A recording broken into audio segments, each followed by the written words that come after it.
který jsem už dal do své nové upoutávky a do popisku kanálu, takže už to bylo celkem blbý ho nechávat ten kanál bez videa o hokejbale, přitom ho má v upoutávce.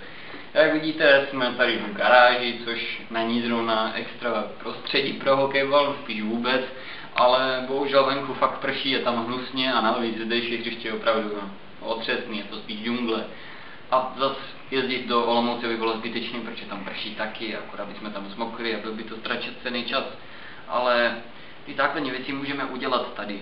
Pokud nevíte, co je to hokejbal, vůbec neznáte ten sport, neslyšeli jste to, nebo jste to jenom někdy slyšeli, ale máte bůh ví jaké představy o tom, co to je, tak se můžete podívat tady na ten odkaz na stránky, které jsem pro vás vytvořil ohledně tohle, je tam popsaný celý hokejbal. Plus můžete se odkázat na další ještě stránky od organizací, kde vám objasňují už úplně všechno, co potřebujete vědět.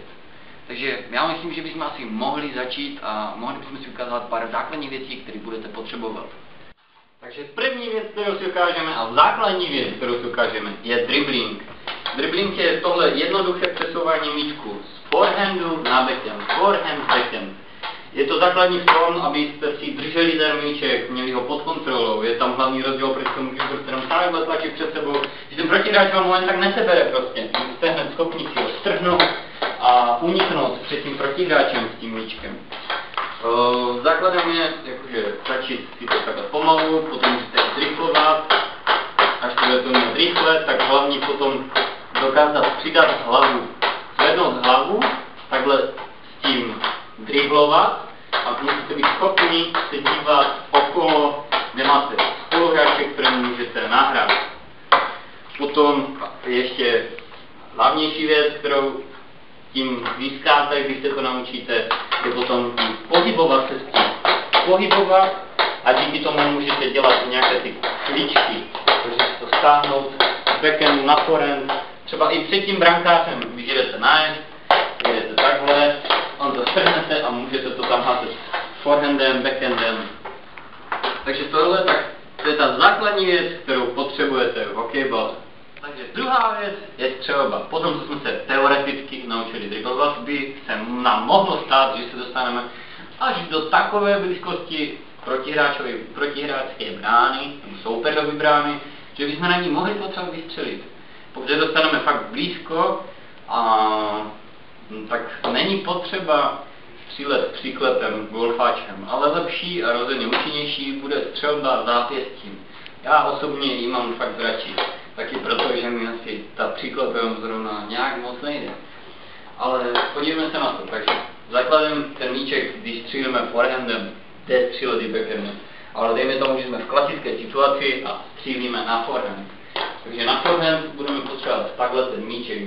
Potřebujeme ho samozřejmě u toho forehandu a takhle si ho nějak připravíme. Teď postoj. Pokud jste pravák, jak já, a máme hokejku takhle napravo od těla, tak bude zřejmě nejlepší mít levou nohu tak trochu dopředu a tu pravou takovou odrazovou, jak kdyby. Budeme se odrážet do té levé. Ta levá nám bude pružit a ta pravá bude pevná. Potom je možné, že nám až tam vyletí ta pravá potom. Takže stáhneme si to tak špičkou a připravíme si to tak na tuhle část hokejky asi. Z téhle se nám to bude nejvíc střílet zhruba. Rozhodně nestřílet takhle patkou nebo něčím. Tady od prostředku dál k té špičce. Tak takhle se můžeme připravit, propružíme tu nohu a střílíme. Míček se nám vrátil. Teď můžeme ještě střílet s tím, že si ten míček stáhneme. Takže dáme to tak.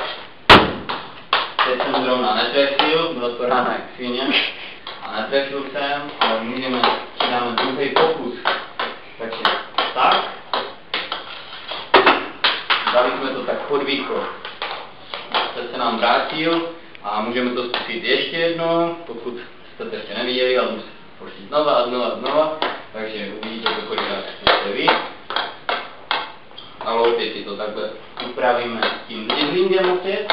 Tak se připravím, můžete ji popojit a dát do toho víc síly díky pohybu. Právě, že když se pohnete, dáte do toho ještě kinetickou energii, můžete vypálit ještě větší silu. A dal jsem to do pravého rohodního rožku. Já myslím, že střelby zápěstím by tohle asi stačilo. Takže třetí a poslední věc, kterou si dneska ukážeme, je střela backendem. Tahle střela se vám bude samozřejmě hodit hlavně, když půjdete na bránu a ono to bude na druhou stranu, než máte v hokejku. Já půjdu takhle zleva, tak spoza bránky a budu potřebovat vystřelit, budu to potřebovat střílet takhle, tak budu potřebovat backend. Na ten backend je lepší, když si ten míček přisunete z forehandu na ten backend a potom máte, líp vám to vyjde na tu čepel a můžete to hodit. Ještě další využití toho backendu je, když to máte na backend na vyhození z pásma, potřebujete osvobodit tým, potřebujete to backendem vyhodit, můžete to vyhodit. Tak krásným backendem. Pokud vám to opravdu jde, tak klidně s tím můžete předhodit i půl hřiště, úplně na pohodu. Takže znovu předvedu backendu teda z forehandu na backend, tak si stáhnu a můžu házet. Teď to předvedu na bránu, pracuju a můžu střílet. Tak je to samozřejmě velmi se to hodí, když jedete na brankáře, potřebujete mu to hodit tak do vrchu, krásně uděláte na ně klíčku a teď mu to tam potřebujete hodit s tou druhou stranu čepel a tou backendovou. Takhle si najedete tak, hodíte si tam pod výkol kamkoliv. Potom už je to pouze na vaší šikovnosti a tom, jak si to vypilujete. Takže bych řekl, že tohle byla asi střela backendem. Takže pro dnešek to už bude z téhle garáže všechno. U hokejbalu se ale určitě ještě setkáme, to už bude na pořádném hřišti v Olomouci, bude tam více hráčů, bude tam i brankář, takže si ukážeme střelbu na brankáře a prostě hru ve více lidech, nejenom tady pinkání po garáži. Doufám, že se vám tohle video líbilo, pokud ano, tak dejte like nebo odběr, budu za to opravdu rád, jakákoliv podpora mě rozhodně potěší. Takže díky, že jste se dívali a zase někdy. Čau.